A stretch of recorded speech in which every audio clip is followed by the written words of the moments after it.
The armed gunman entered the ER at 2:17 a.m. while Dr. Emma Rodriguez was fighting to save a cardiac arrest patient. 37 people were now trapped in the emergency department with a man who had nothing left to lose. Security guard Victor Thompson was supposed to call for backup and wait. Instead, he did something that shocked everyone who watched the security footage. He moved toward the threat while simultaneously treating dying patients, using skills that could only come from someone who had practiced battlefield medicine under enemy fire. Sometimes the most dangerous situations require someone who has been trained for the impossible, to heal and protect at the same time, to save lives while eliminating threats. Before we dive into this intense story of combat medicine, tactical response, and the warrior healer who refused to choose between duties, tell me in the comments which city you are watching from today. And if you believe stories like Victor's prove that protectors come in many forms, hit that subscribe button and help us honor those who defend the defenseless. Victor Thompson had been working night security at Riverside General Hospital for exactly 3 years, 2 months, and 16 days. The medical staff knew him as the quiet guard who could handle any situation with calm professionalism. What they didn't know was that Victor's ability to remain composed during medical emergencies came from 8 years as a Green Beret Special Forces medic, where he had learned to provide advanced medical care while operating in active combat zones. The emergency department at Riverside General was Victor's primary patrol area during night shifts. He had memorized every entrance, every sight line, every piece of equipment that could be used for cover or concealment. Not because hospital administration required it, but because Victor Thompson had been trained to assess any environment for both medical capabilities and tactical advantages. Victor had enlisted in the Army straight out of high school, volunteering for Special Forces training after completing basic infantry school. Green Beret medics receive the most advanced combat medical training in the military, learning to perform everything from battlefield surgery to advanced trauma care under the worst possible conditions. For 8 years, Victor had deployed to combat zones where he served as both a Special Forces operator and the primary medical support for his team. He had treated gunshot wounds while under sniper fire, performed emergency surgery in bombed-out buildings, and coordinated medical evacuations while engaging hostile forces. Green Beret medics were unique in the military, warriors who were also healers, trained to save lives and take them with equal expertise. Victor's first deployment had been to Afghanistan in 2008, where his A-team conducted village medical assistance programs while simultaneously hunting high-value targets. The duality of their mission meant that Victor could be treating a child's broken arm in the morning and calling in A-strikes on enemy positions in the afternoon. The psychological complexity of being both protector and destroyer had shaped Victor's understanding of what true service meant. His second deployment took him to Syria, where his team operated behind enemy lines for 6 months, providing medical support to Allied forces while conducting reconnaissance on chemical weapons facilities. Victor had performed amputations in caves, treated chemical exposure victims while wearing full protective gear, and evacuated wounded soldiers through territory controlled by hostile forces. The third deployment was Iraq, where Victor's team was tasked with training local security forces while providing medical support in areas where conventional medical facilities had been destroyed. Victor had established field hospitals in bombed-out schools, taught Iraqi medics advanced trauma procedures, and coordinated medical evacuations during active firefights. But it was his fourth deployment, back to Afghanistan in 2014, that had tested every aspect of Victor's training. His team had been inserted into a region where Taliban forces had overrun several villages, taking hostages and using civilians as human shields. Victor's mission was to provide medical care to captured civilians while his team eliminated the hostile forces holding them. The operation had lasted 18 hours, with Victor moving between treating gunshot wounds, coordinating medical evacuations, and engaging enemy forces who were attempting to execute the hostages. By the end of the mission, Victor had saved 12 civilian lives, killed 6 enemy combatants, and performed emergency surgery on 3 wounded team members, all while coordinating air support and managing medical supplies under continuous enemy fire. The psychological demands had been enormous. Every mission required Victor to be ready to switch instantly between treating wounded soldiers and engaging enemies who were trying to kill his patients. The responsibility of keeping Special Forces teams operational in hostile territory meant that medical failures could doom entire missions and cost multiple lives. When Victor completed his 8 years of service, he had been offered positions training other Special Forces medics, but the psychological toll of constant deployment had left him seeking a different path. He had seen too many good soldiers broken by the demands of endless combat operations, and Victor knew he needed to find a way to use his medical skills in an environment that didn't require killing to accomplish the mission.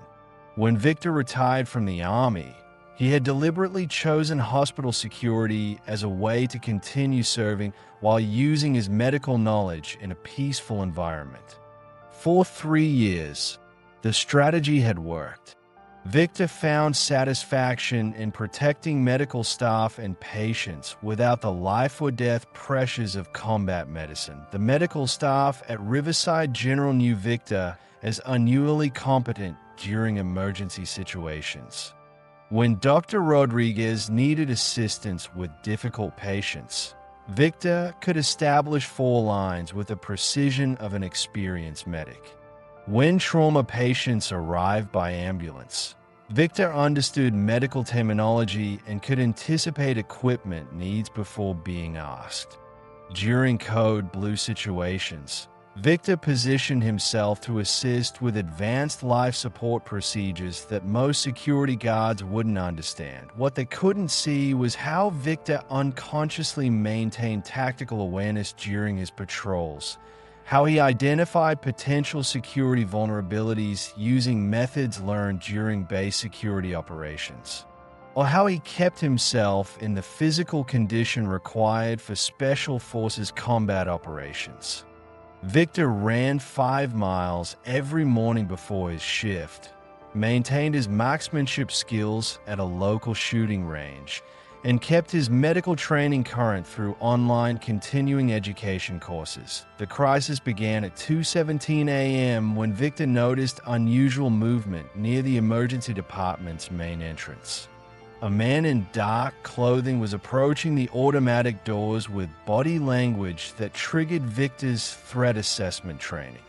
The subject was moving with purpose but attempting to conceal something, showing signs of agitation that suggested potential violence. Victor moved to intercept, but before he could reach the entrance, the subject pulled a military-style assault rifle and entered the emergency department.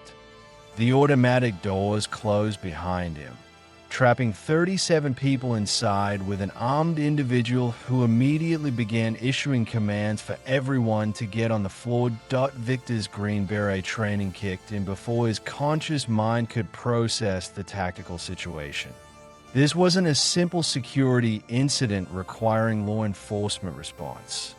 This was a hostage situation with active medical emergencies requiring immediate tactical intervention combined with continuing patient care. The gunman was Dylan Webb, a former Army infantry veteran with PTSD who had been denied treatment at the VA hospital earlier that day. He was armed with an AR-15 style rifle and appeared to have tactical training from his military service. Webb was demanding to speak to hospital administration about veteran health care. but his mental state suggested the potential for violence against innocent people. Victor assessed the tactical situation. 37 hostages, including medical staff and patients, one armed subject with military training, multiple critical patients requiring immediate medical intervention, and SWAT response estimated at 15 minutes. Victor had to neutralize the threat while ensuring that patients receiving emergency treatment didn't die from interrupted care. Dr. Emma Rodriguez was in the middle of treating a cardiac arrest patient when the crisis began. The patient, a 58-year-old construction worker named James Miller, had suffered a massive heart attack and required continuous CPR and advanced life support. But the hostage situation meant that medical staff couldn't move freely to provide care. Victor realized that he would have to coordinate both tactical response and medical support simultaneously, using hand signals learned during Special Forces operations. Victor began organizing the medical staff for tactical medical response. He positioned Dr. Rodriguez to continue treating the cardiac patient while using medical equipment as cover, arranged other staff to maintain care for critical patients, and began planning his approach to the armed subject. Victor activated his security radio to coordinate with law enforcement, but he knew that SWAT teams would need time to set up perimeter and assess the situation. The cardiac patient would be dead in minutes without continuous medical intervention, and other patients in the ER were in critical condition requiring immediate care. Among the other patients were Maria Santos, a pregnant woman experiencing premature labor complications; Robert Chen, a motorcyclist with internal bleeding from a traffic accident; and Linda Johnson, an elderly woman suffering from diabetic ketoacidosis. Each required immediate medical intervention that couldn't be delayed for law enforcement response. Victor made the tactical decision to engage the subject while coordinating medical response. Using movement techniques learned during 8 years of Special Forces operations, Victor began approaching Webb while simultaneously directing medical staff in maintaining patient care under tactical conditions. "I'm hospital security," Victor called out to Webb. "I can see you're in pain. Let me help coordinate getting you the treatment you need." Webb spun toward Victor's voice, rifle raised. "Stay back. I just want someone to listen about what they're doing to veterans. They turned me away today. Said my problems weren't real." Victor recognized the signs of combat PTSD and used de-escalation techniques learned during Special Forces training. But he also noticed that Webb's tactical positioning was creating a clear shot opportunity if negotiation failed. Victor had seen this kind of breakdown before. Good soldiers pushed beyond their breaking point by a system that didn't understand what combat had done to them. "I understand," Victor replied, moving slowly into a better tactical position. "I'm a veteran too. 8 years Army Special Forces. I know what you're going through." The admission changed Webb's posture slightly. "You served?" "In combat. Green Beret medic. 4 deployments. Afghanistan, Syria, Iraq. I've seen what combat does to people, and I've seen how the system fails to help us when we come home." Victor continued talking while positioning himself for either continued negotiation or tactical intervention. Behind him, Dr. Rodriguez was still performing CPR on James Miller, and other medical staff were treating patients while using Victor's positioning for cover. "What unit were you with?"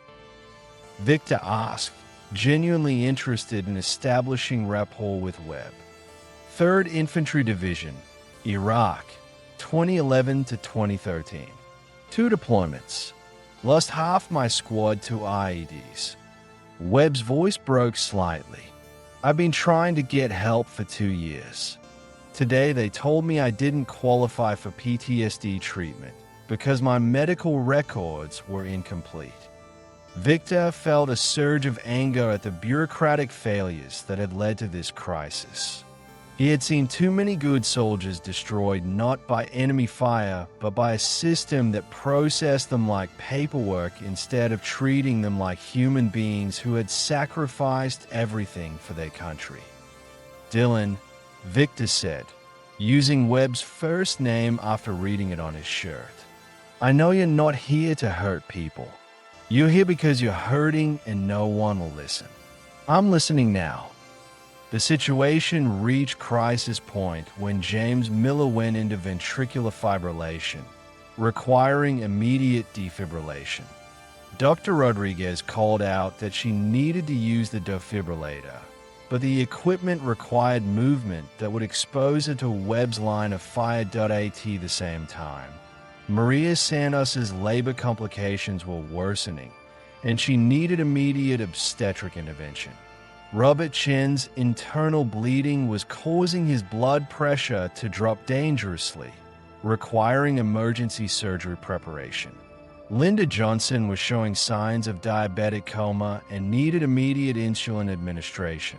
Victor realized that 4 people would die within the next 10 minutes if they didn't receive medical treatment, but any movement by medical staff could trigger Webb to open fire on the hostages.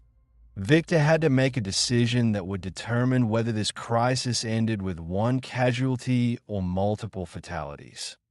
Dylan, I need to ask you to trust me, Victor said, his voice carrying the authority of someone who had commanded men in combat. There are people here who are going to die if they don't get medical treatment right now. I know you didn't come here to hurt innocent people. Webb looked around the emergency room, seeing for the first time the medical equipment, the patients on gurneys, the reality that he had taken hostage the very people who were trained to help others. I didn't. I just wanted someone to listen. We are listening now, but I need you to let Dr. Rodriguez treat a patient. He's a construction worker, probably has a family. You know what it's like to worry about whether you're going to make it home. Webb hesitated, rifle still raised, but no longer aimed directly at the medical staff. Victor could see the internal conflict. The soldier who had sworn to protect others warring with a broken veteran who had been abandoned by the system he had served. What if I put the rifle down and they just arrest me? Webb asked, what if I still don't get the help I need? Victor made a promise that he hoped he could keep. Dylan, I give you my word as a fellow veteran that I will personally make sure you get the treatment you deserve. But right now, I need you to let these medical professionals do their jobs. The critical moment came when James Miller's heart monitor showed complete cardiac arrest. Dr. Rodriguez had to use the defibrillator immediately, or the patient would die. Victor made a tactical decision that drew on every aspect of his Special Forces training. Dylan, I'm going to walk over to you now. I'm not armed. I'm not going to hurt you. But I need you to trust me the way soldiers trust each other in combat. Victor began moving slowly toward Webb, his hands visible, his movements non-threatening but purposeful. He was using a psychological technique learned during hostage rescue training, establishing personal connection while positioning for tactical intervention if negotiation failed. As Victor approached, Dr. Rodriguez prepared the defibrillator. The sound of the charging device caused Webb to tense, but Victor continued talking.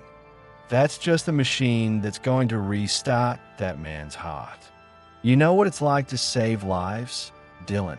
You didn't serve 2 deployments to come home and watch innocent people die.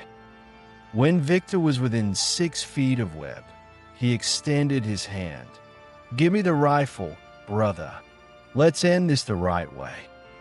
Webb looked at Victor's extended hand, then at the medical staff who were trying to save lives. then back at Victor. The soldier in him recognized the authority and competence of a fellow warrior, but the broken veteran was still afraid of being abandoned again. "You promise you'll help me get treatment?" "I promise." Green Beret to infantryman. "We don't leave anyone behind." Webb slowly lowered the rifle and placed it in Victor's hands. The moment the weapon was secured, Victor immediately switched to medical mode, assessing Webb for signs of self-harm or medical emergency, while Dr. Rodriguez began defibrillating James Miller. The defibrillation was successful, and James Miller's heart rhythm returned to normal. Dr. Rodriguez immediately began post-resuscitation care while other medical staff rushed to treat the remaining critical patients. Maria Santos was taken to obstetrics for emergency delivery. Robert Chen was prepared for emergency surgery, and Linda Johnson received insulin therapy that stabilized her blood sugar. Victor maintained control of Webb while coordinating with arriving SWAT teams. But instead of treating Webb as a criminal, Victor used his medical training to assess Webb's mental state and ensure that he received appropriate psychiatric evaluation rather than just law enforcement processing. The SWAT commander who arrived on scene was Captain Mike Torres, a former Army Ranger who immediately recognized the professionalism of Victor's tactical medical response. "Outstanding work, Thompson. You managed to neutralize the threat while maintaining medical operations. That's Special Forces level crisis management." Victor's response was simple: "Just doing my job, sir." But Dylan Webb needs medical treatment, not just a rest. He's a combat veteran with untreated PTSD who was failed by the system. If we process him right, we can get him the help he needs instead of just warehousing him in jail. The investigation that followed revealed that Victor had managed one of the most complex tactical medical scenarios in hospital security history. He had successfully de-escalated a potentially deadly hostage situation while coordinating continued medical care for critical patients, demonstrating the unique skill set that Green Beret medics developed during their training. The outcome was unprecedented. All 4 critical patients survived and made full recoveries. James Miller returned to work after cardiac rehabilitation. Maria Santos delivered a healthy baby girl. Robert Chen's surgery was successful and he returned to motorcycle racing. Linda Johnson's diabetes was stabilized and she was able to return home to her grandchildren. Dylan Webb received the psychiatric treatment he needed at a VA facility that specialized in combat PTSD. Victor visited him during his treatment, using his own experience as a combat veteran to help Webb understand that seeking help was a sign of strength rather than weakness. The charges against Webb were reduced to misdemeanor trespassing in exchange for completing a comprehensive PTSD treatment program. 6 months later, Webb was working as a peer counselor for other combat veterans, using his experience to help identify veterans who were at risk of crisis before they reached the breaking point that had led to his own breakdown. SWAT commanders who reviewed the security footage noted that Victor's tactical response was textbook Special Forces methodology adapted for civilian medical environment. His ability to switch between tactical operations and medical coordination had prevented what could have been a tragedy for everyone involved. Victor's hospital administrators offered him promotion to head of security operations, but Victor chose to remain in his current position while accepting additional responsibilities for training other security staff in tactical medical response. He also began working with a VA hospital to develop better crisis intervention protocols for veterans experiencing PTSD episodes. The most significant change was the establishment of a veteran crisis intervention program at Riverside General, where combat veterans experiencing mental health emergencies could receive immediate psychiatric evaluation and treatment rather than being processed through the criminal justice system. Victor served as the program coordinator, using his military experience to identify veterans in crisis and connect them with appropriate resources. Victor Martinez never sought recognition for his actions that night. The skills he had used were the result of training that most people preferred not to think about, and Victor understood that heroism often came with experiences that couldn't be easily explained in news interviews. But when violence threatened the vulnerable and medical emergencies required immediate response, Victor had proven that some people were trained for exactly those impossible situations. The Riverside General Emergency Department returned to normal operations with enhanced security protocols based on Victor's recommendations.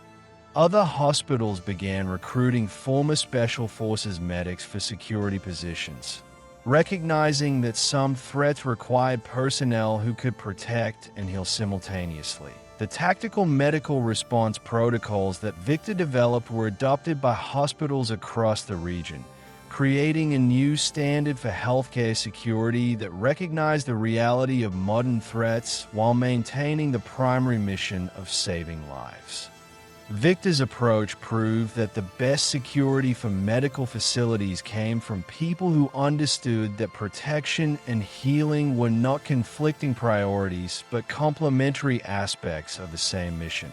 Most importantly, the Veteran Crisis Intervention Program prevented dozens of similar incidents over the following years. Veterans experiencing mental health crises found immediate help instead of being turned away, and the community gained a better understanding of the ongoing challenges faced by combat veterans returning to civilian life. So I ask you, have you ever witnessed someone handle an impossible situation with skills that seem to come from another world entirely? Someone whose calm competence under pressure revealed training that prepared them for scenarios most people couldn't imagine. Share their story in the comments. Because here at the Human Stories, we believe that the most powerful protectors are often those who learn to save lives and take them with equal expertise. Thank you for watching. If Victor's story moved you, please subscribe and share this video. Help us honor those who carry the warrior healer training into civilian life, ready to deploy both medical and tactical skills when innocent lives depend on someone who refuses to choose between protection and care. Until next time, remember, the person checking your ID at the hospital entrance might once have performed surgery while under enemy fire. Sometimes the most important missions are carried out by those who understand that true strength means being ready to heal and protect at the same time.